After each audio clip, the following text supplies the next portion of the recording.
learned a long time ago, there's a saying, and the saying is that if everyone is thinking alike, no one is thinking. And there's a lot of truth to that, that just don't accept everything. When I say think, I mean it in the sense of analysis. And is it right? Does it make sense? Can it be improved? What things can be done to make yourself better, your family better, your life better, your state better, your community better, your place of employment better? Don't be shy about sharing your views, because what you may think, well, I don't know if I should actually say that. What if it doesn't make a lot of sense? Well, if it doesn't make a lot of sense, okay, you've at least expressed your thought, and if someone who is hearing it is respectful, they will still listen to it, and then there'll be a discussion. But I've met people who thought they didn't have any good ideas, and when they were actually coaxed to give their thoughts and ideas, some of the best ideas I've ever had. I'll tell you this one quick story. Again, during the pandemic, when we decided, the Pedo Opportunity Connection decided that it was going to first form and then start helping these communities, we had focus groups in the communities to try to learn what is it that community really wants. Because there are different communities. What do they actually want? There was a Laotian community, Hispanic community, an African American community, a Native American community, and they all had different wants and needs for their communities and for their cultures. And rather than assume you know what they want, ask and find out, what does that community actually want and need?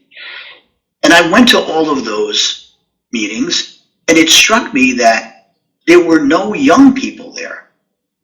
I mean, teenagers, high school, they just weren't there. And I said to the leaders of the community, why aren't the young people here? And they said, oh, they don't care. They're not engaged. They're just on social media. They don't care. I said, I don't believe that. I do not believe that. I believe that they do care. Maybe they're not being given an opportunity to express their views, to have their voices heard, but I believe they care. And I said, I'm going to come up with a way to test this. And so we came up with an idea. It's called the Transform Rhode Island Scholarship. And what it is we ask the students this question. It was open to all the high school students in our state. This was the question. If you had $1 million, how would you use that money to improve the lives in your community? What would you do if you had $1 million? And the students could write an essay, they could do a PowerPoint, they could do a video, they could do whatever they wanted, and they could apply. And there were monetary scholarships. If you win, you got a scholarship money, ranging from $25,000, which is a lot, to 5 to 10 winners. But the really, really great thing is the winner, the person who came up with the best idea of how to improve the community if they had $1 million, is we take $1 million of our money and we implement that idea. So the student's idea becomes a reality in the community. And we have now done this for 4 years. This is our 4th year. And each year, a young student comes up with an idea that will help transform his or her community, and we take $1 million and make that idea into a reality. So those students said, this changed our lives. We really didn't believe that we could do something like this. And even if the student didn't win, any of the scholarships. The fact that they went forward and gave us their ideas, it made them feel creative. It made them feel, I am having my voice heard by someone. And it has uplifted the entire community.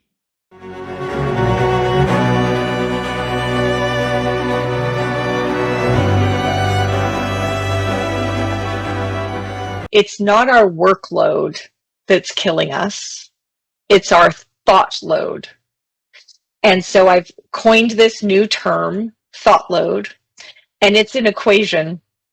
Two things on the top and one on the bottom. So let me tell you what they are. First, the heavy, heavy cognitive load we're under because of how much we're trying to pay attention to and how distracted we are and how many hours of meetings and how many news articles.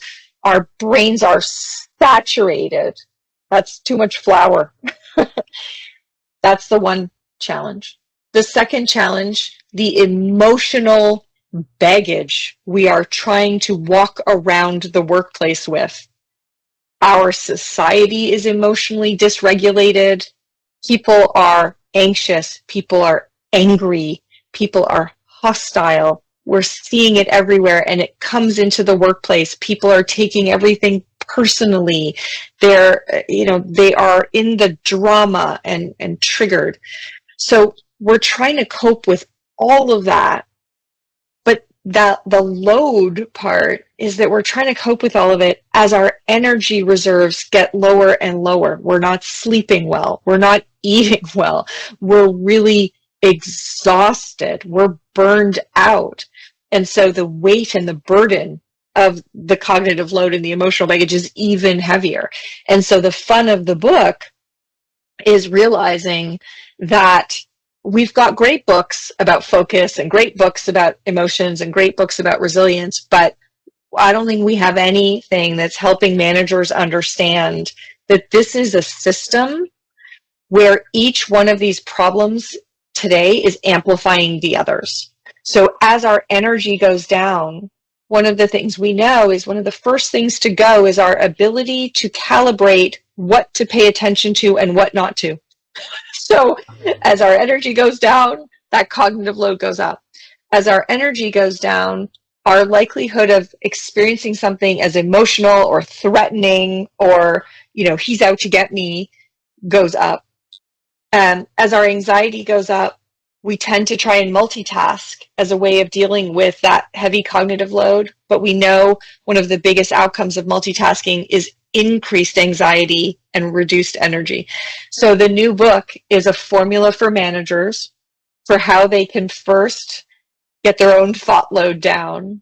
And then how do you lead a team in a way where the most important thing you're doing is managing people's thought load so that these smart, accountable, awesome people can actually do the job they're there to do. But right now, I think managers are contributing to people having an extremely high thought load. It's why we're really not getting as much done. It's why productivity numbers in our economy are terrible. They're not good at all. So we feel like we're doing way too much work. And I would say we're not accomplishing very much work at all. We're doing too many things. We're worrying about too many things. But very little of that energy is actually going into creating outputs and outcomes that affect the world. So that's the recipe in the new book. I'm just finishing the first draft right now, but it takes a long time before a book hits bookshelves. But I'll be sprinkling these ideas everywhere. If you subscribe to my newsletter at lianedavey.com, there'll be lots of information, little drips and jabs and ideas. All year I'm doing my articles and my blogs, and my YouTube channel is all of these ideas leading up to the book. So there's lots for people to learn. You don't have to wait for the book to get some of these tips.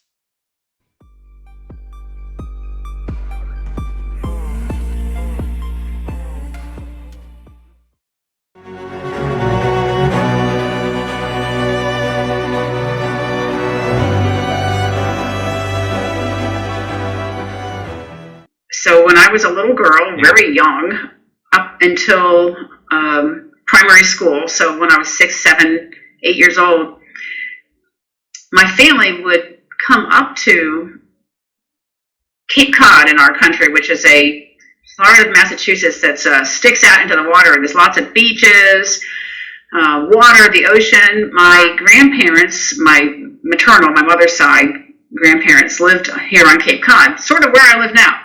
And I had been born and raised in Maryland, but when I retired, I finally did retire up here to Cape Cod because of those childhood memories with my grandfather.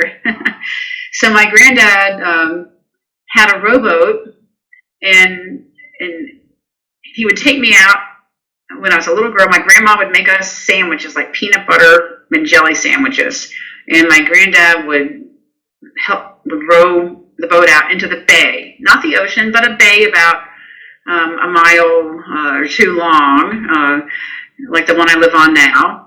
And he would teach me how to row. And for anybody who's rowed when they're young, you get into a rowboat, you have an oar in each hand. And when you're really little, first of all, the oars are heavy. Second of all, one oar always hits the water before the other, and then your boat goes the wrong way, and you just like wonder, am I ever going to get this little rowboat to go in a straight line? Because there's so many things that I'm just, I can't do this. And so my granddad would show me how to balance the oars and how to get my timing down and be patient. And he was very calm, cool, and collected. So he was a wise man. My granddad was a really wise man, which is interesting to say because he didn't have global travel experience or anything, but he was older. And I really think there's something to do with wisdom that you just don't have as a young person. There is wisdom. It takes time, over a lifetime. So my granddad was a wise man in his own way. And wisdom isn't something you can just put in a jar and sell. My granddad had his own form of wisdom, and that was knowing how to teach a young girl, how to pass it on to a young girl to help her have an experience on the water where I could eventually dominate those oars and I could row. And then once we rowed out into the middle of the bay, we could eat our sandwich. I could dive down and swim and find clams and have a great time. And it was all because I learned how to row out into the water and to do something hard and get there and then have the experience, the fun of being there.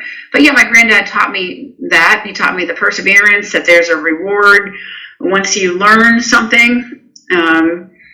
He taught me to love the water because otherwise I wouldn't have had a connection with the water and wouldn't have thought about the Naval Academy, the Coast Guard Academy. And that little experience as a girl that my grandfather gave me set the course for my entire life. So what I would say is, for anybody out there who's watching right now, there's somebody in your life who's younger than you, who's more inexperienced than you, who's less capable than you, that you can guide and mentor and pass on your wisdom. You might not have a whole lot of wisdom, but you have got more than they do in different ways. So I would challenge people to find a way to pass on something to somebody else who needs it, either at work or at home, a young little girl like me or an older person that needs some encouragement. So there's all kinds of ways you can pass your wisdom along, and you never know what kind of an impact it's going to make. And my granddad taking me out on the ocean, on the water when I was young, set the course for my entire rest of my life. And he would never know that he had made that impact on me because he ended up dying before I graduated from the Coast Guard Academy. So he never knew the impact he made. And so that's another thing about this delayed gratification. A lot of the things you do today, you're not going to ever see the benefits from, but you have to look inward and do what's right, do the right thing, and understand that a lot of what you're doing is planting seeds for the future. And that's what it's all about, is giving back the wisdom. And it doesn't mean you have to reap benefits from it. You need to learn to be selfless, and that's where that self-reflection comes in, like time in the pool, the time I've spent on sailboats, reflecting back on who I am. And then at this older age of life, that's why I wrote the book, is to give back the leadership lessons and maybe some of the wisdom that I garnered during this 40 years serving in uniform.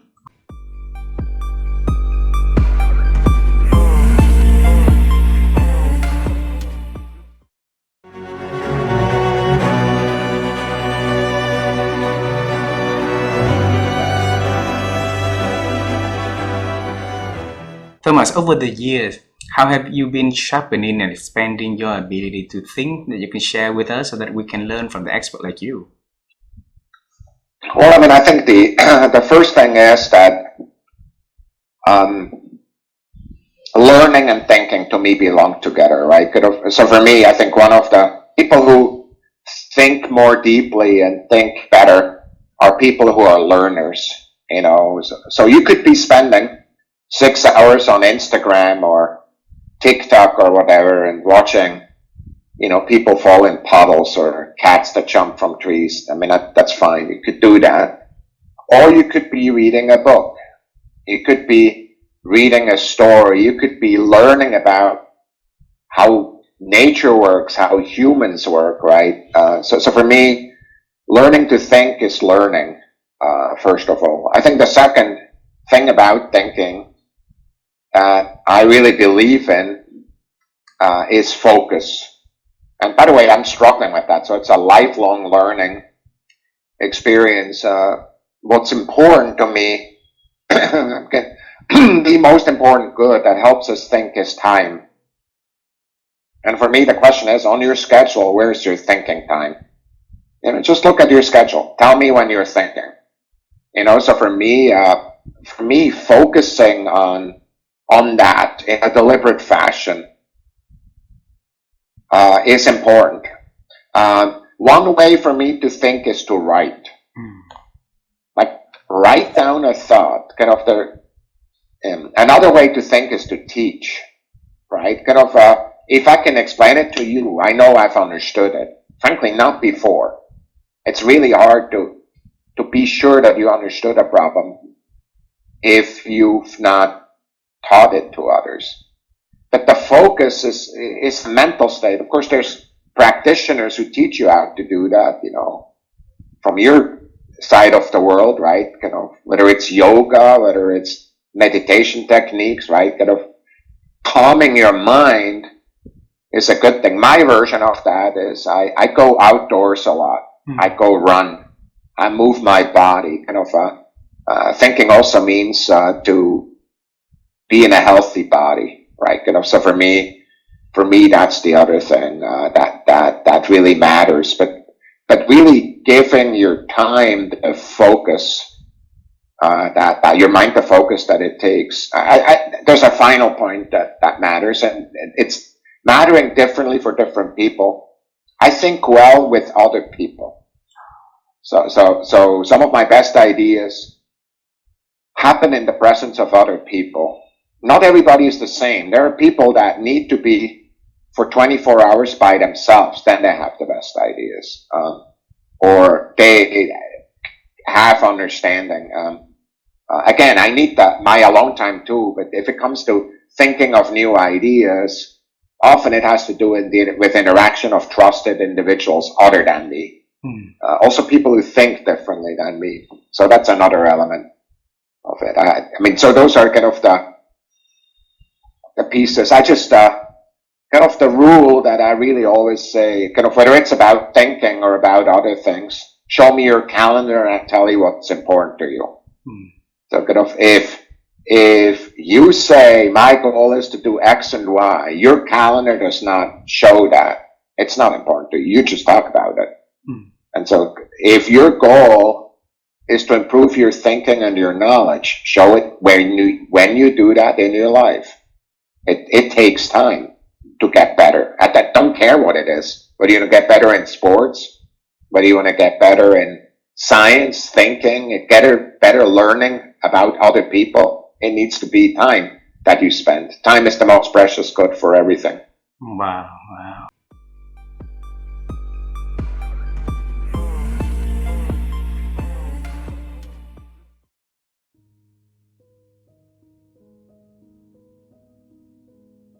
Well, I think in every one of those moments for me, I can now look back, perhaps through my wisdom gear, and see all of the little things I was doing every day to prepare for that moment.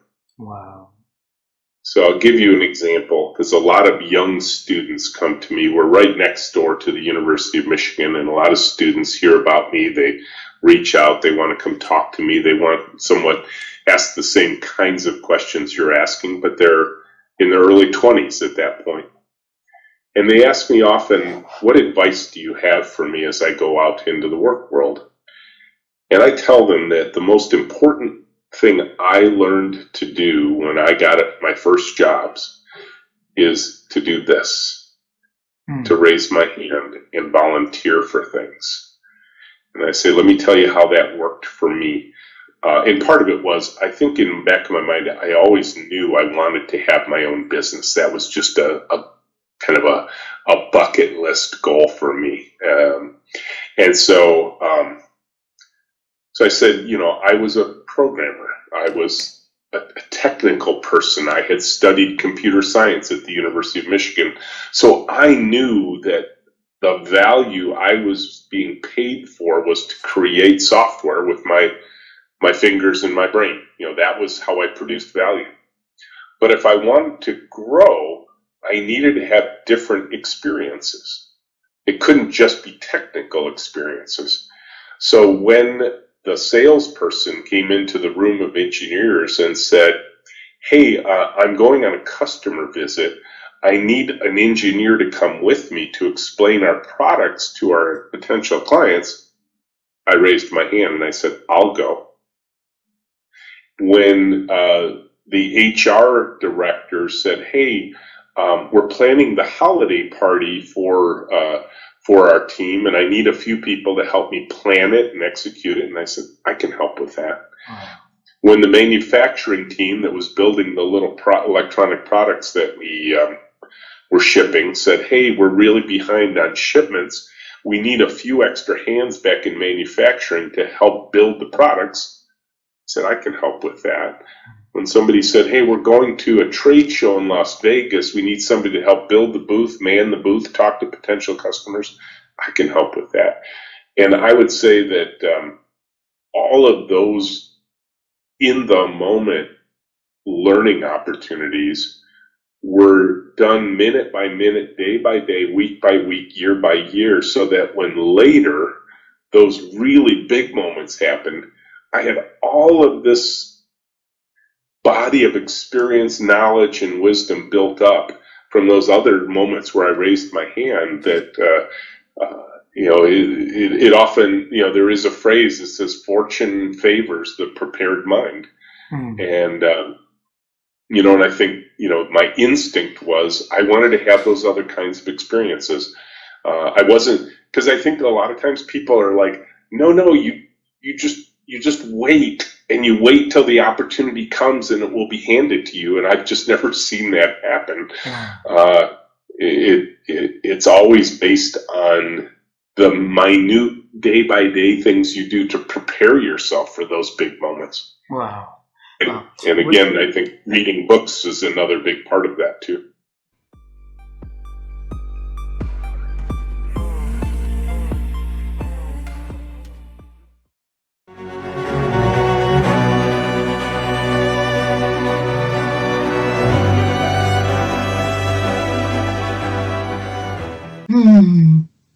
I will bring Miss Marsha to this conversation because I had the pleasure of having Marsha as my guest at the LinkedIn Live that I do once a month. And just about the end of the conversation, I said, Marsha, so what's your message? Just exactly the question you asked me. And Marsha, being such an experienced and absolutely fantastic coach, she got quiet for a second and then she said, be patient. Be patient. She said, be patient with yourself.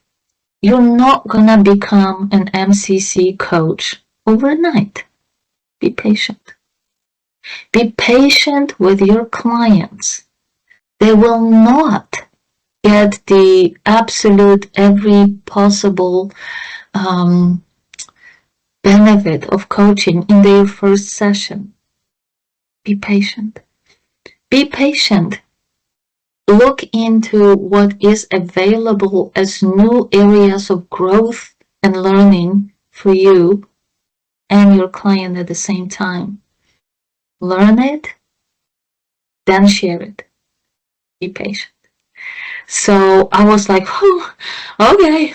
And the other message that I would share is with the clients. And it is, even if you don't know much about coaching, try it. Try it.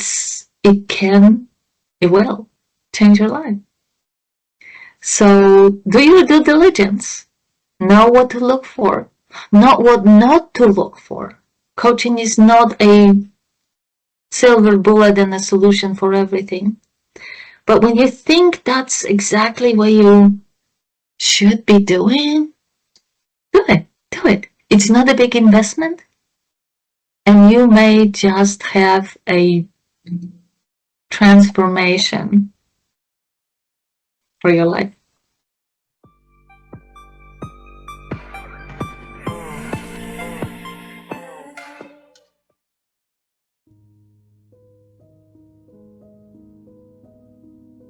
So success is a terrific word. We just use it wrong.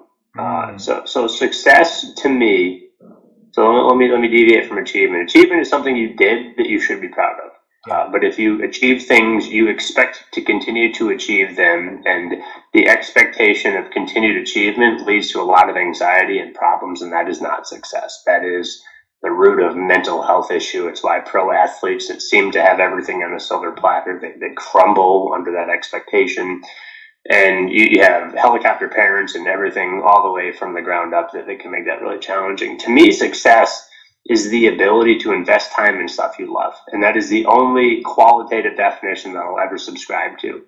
Because that definition sounds like it should change over time, because it should. My definition, so you know, I'm a simple guy, right? Like, I love science, I love my career. I play golf, and I like to try to stay in shape. And that's really about all there is to me. Like, I don't have a lot to me there with it. Pre-kids, I was like, I think if I practice as hard as I possibly can, maybe I can be a pro golfer. But like, my brain totally could allow that to happen. I mean, I'm not that good. So that definitely not that good. I'm not good. Tiger Woods is not talking to you on the phone right now, but I was like, man, if I just practice like really hard, you know, maybe I could go pro. And I realized, like, I love golf. I really love golf. It's an incredibly challenging, physically, intellectual thing. I mean, I hate it just as much as I love it. Oh my gosh, it's so frustrating. But like that's enjoyable to me. I think maybe not. I don't know. Maybe it's a sunk cost. I have kids, and you know, playing golf, to be good at it, it's a lot of time. I mean, you have putt and chip and bunker shots and iron shots and drivers and wedges and everything in between. And, you know, I just don't have as much time to play. And I still want to be good just as much as I possibly could be, ever. But, like, I play maybe a 9-hole round. I'm like one day during the week, and 18 holes. I'm like one day on the weekend. So, like, pro golfers are playing every day. Not going to be me. I don't have that time. So I got to adjust expectations, right? Like, I'm just not there.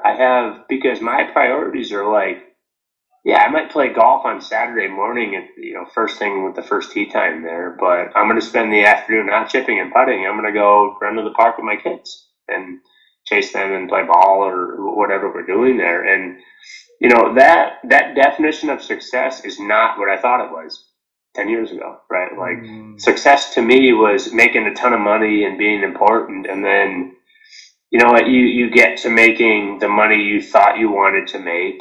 You know, maybe it's not $10 million a year or something like that, but being important. And you're like, what does important mean? What is important? Like, and you start asking yourself all these questions. At least that's what I did. And, you know, especially as I'm watching myself, if you asked 24-year-old Justin what he wanted to be doing, you'd be looking at the guy that he wanted to be right now, right in front of you there.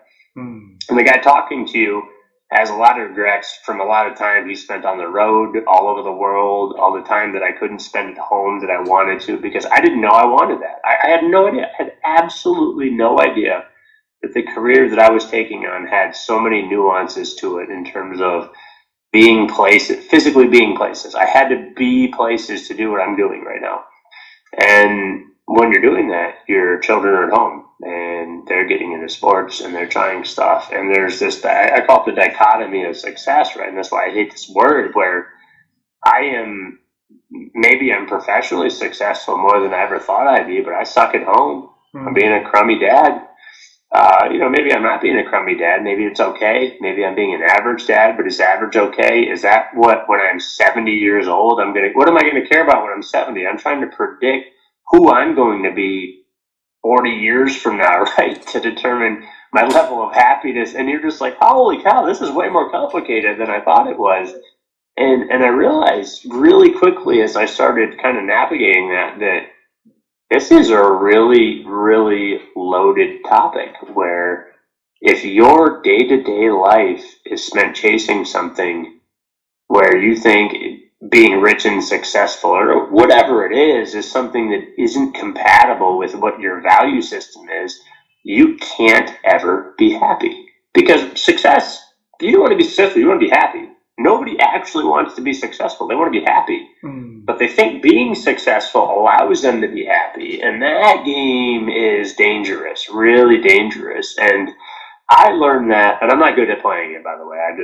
I'm still consistently, the same as all of us there, you're fighting I want to do this, but I need to do that, and I got to do this, but I need to be there, and all that stuff. And there's no easy answer to it, but that difference of where when I'm 25, I want to see the world, I want financial success, I want to be physically in shape. I mean, for me, that was what was important. And you achieve that, and it's like, now what?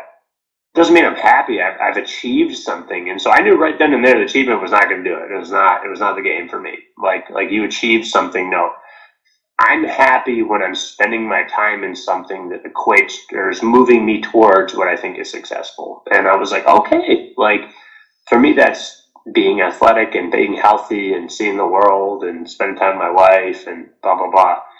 And once your definition of success starts to deviate from your day-to-day life, that's when it gets hard. That's when you get frustrated, when you can't control your life. And I look at a lot of people that are amazing people that are just, they have grit and perseverance and stuff. A lot of traits that I wish I had better myself, but they're just not in a position where they're able to achieve the stuff that they think is valuable to them there, and they struggle. There's mental health. There's just flailing, they're drowning in their day-to-day life, and they're miserable. And the unfortunate thing, especially in America, the unfortunate thing is that there's a lot. I mean, I couldn't state a number to it there, but it's probably half the people in America are probably in that boat in some way, shape, or form, where they think they're expected to be here and they're over here.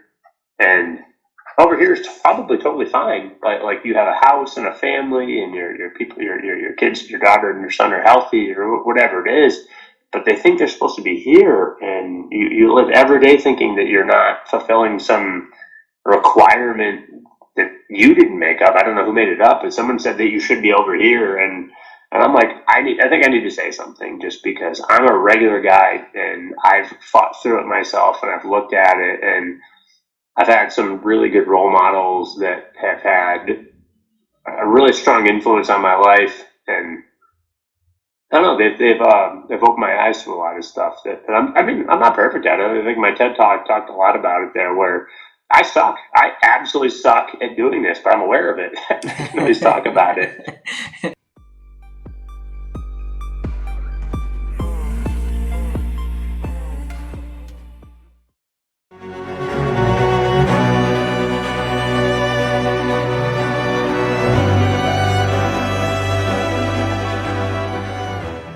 All right, so before I zoom into a chapter, I want to just talk about the framework that we created in the book, right? So we have all this academic research, we have the paper that was published, and it's all these practices. But, the truth is, people are busy, leaders are busy, and nobody is really taking the time to read academic research and translate it into practices. And so Wes and I did that. We took the academic research and we translated it into a framework that's really accessible for leaders. And it's what we call the 3 C's of meaningful work. And the 3 C's are community, contribution, and challenge. And these are the ingredients for meaningful work from what we found in our research. So community is about understanding that you matter, like feeling that you matter to the organization as an individual. And so it's about feeling that you belong and that you can show up authentically and that people care about you. So that's community. Contribution is feeling that what you do matters. Like, I spend my whole day working on spreadsheets and responding to emails. How does this matter to the organization? So understanding the impact that what we do has to others, and it can be to our team, it can be to our customer, right? So anything outside the self. How does what I do make a difference every day? And then challenge is about feeling like your growth and development matters to the organization and the leaders in the organization. So challenge is about having opportunities to reach your full potential. It's having, leaders who believe in you, who see your strengths, and who give you kind of a push into growing and learning, and are challenging you to do the hard thing because they believe in you. And so these are the 3 C's: community, contribution, and challenge.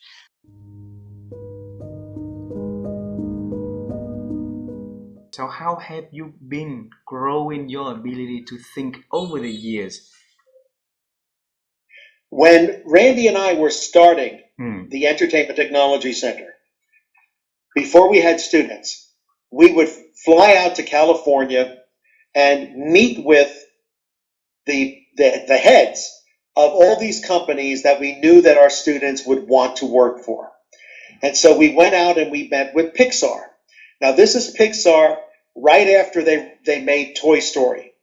Okay, so they were still the little company that could in San Rafael, California, in Marin County.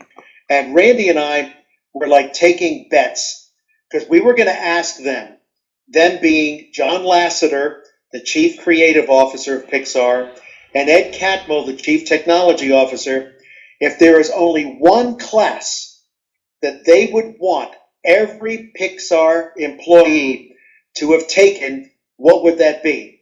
And so in the hotel, Randy and I are like, oh, they're going to want C++ programming. No, they're going to want C# programming. No, they're going to want this.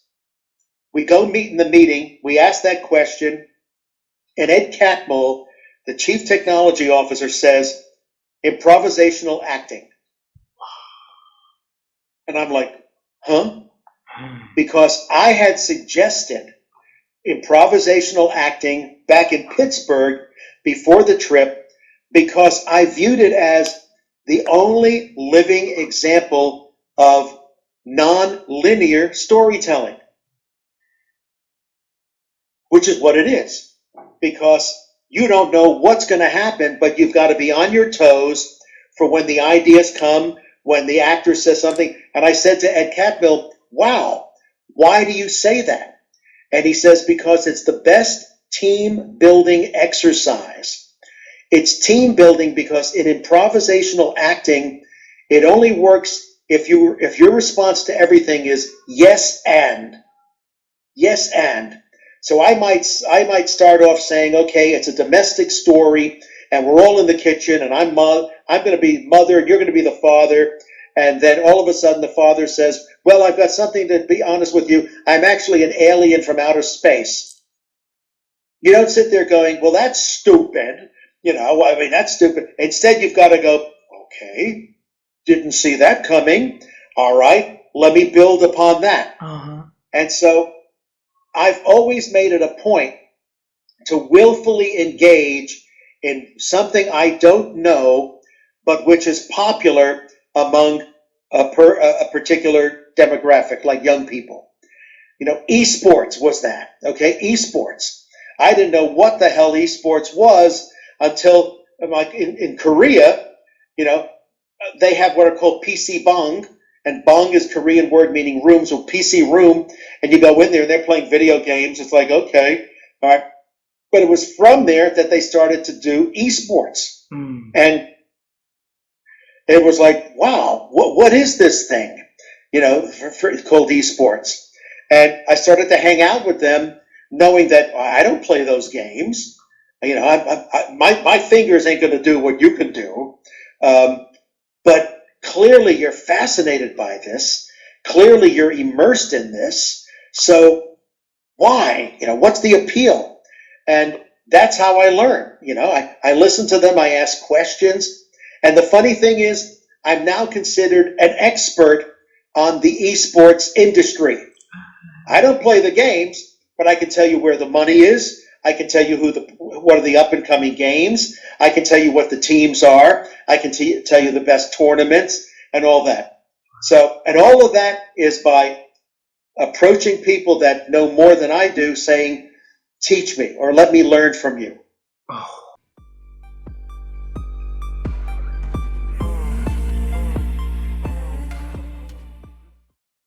I had a little bit of an aha for myself, actually. Like, oh, that makes sense. And it made sense because I had just written a book in 2012 called Dare, Dream, Do. It was my first book. And the whole genesis of that book was I had gone to Wall Street and I had been successful. And I was so excited, like, I did this thing. This is amazing. And so then I was having other conversations with women and asking them what their dreams were. And many of them were saying, I don't have dreams. And these are really capable people. But there was something behind that felt like it was, I don't believe it's my privilege to dream. And so I think that there was this aha or this understanding of maybe that many of the women, again, this would be women that were born probably 60s and 70s, maybe 80s. So it's a slightly different generation that, maybe they didn't have a dream, or maybe I didn't have a dream because I didn't know that it was my privilege to think about I want to do something else.